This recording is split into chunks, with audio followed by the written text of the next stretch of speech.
nationalists who have secured key appointments in government, and many have openly expressed for the return of blue laws.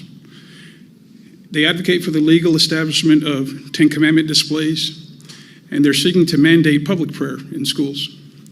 What does the Office of Public Affairs and Religious Liberty do in such cases?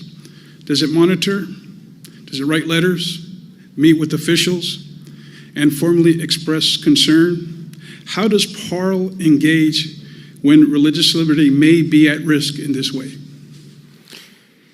Nationalism has been a solid trend around the world, where countries rise to say that we have a particular religion and we will bring the values of that religion through as much as possible through all the means possible.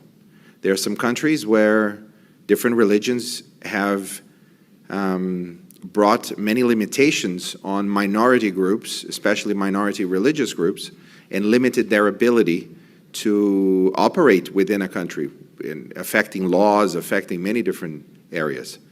I will not mention those countries, but there are. You see this in various parts of the world. More in the West, you have another form of nationalism that rises.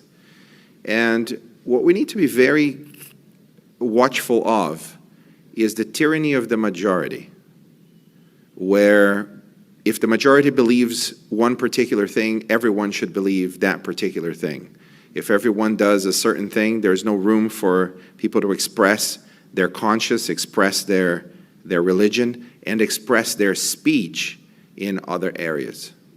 So we have PARL, Public Affairs and Religious Liberty, precisely to keep a close eye on these movements, on these trends that we see in different countries, in different places.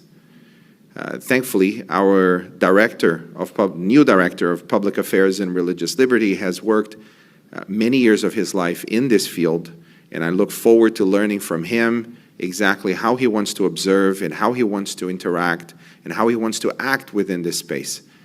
Dr. Nelu Burcha has a lot of experience. He has a lot of solid academic ground that we can build upon. And he has many connections around the world, both Adventist and otherwise, in places of public influence. There are many Daniels and many Josephs in the Adventist church around the world. And we also rely on their expertise, their wisdom. There are many lawyers that we rely on, depend on, many judges that are Adventists that are seeing different trends.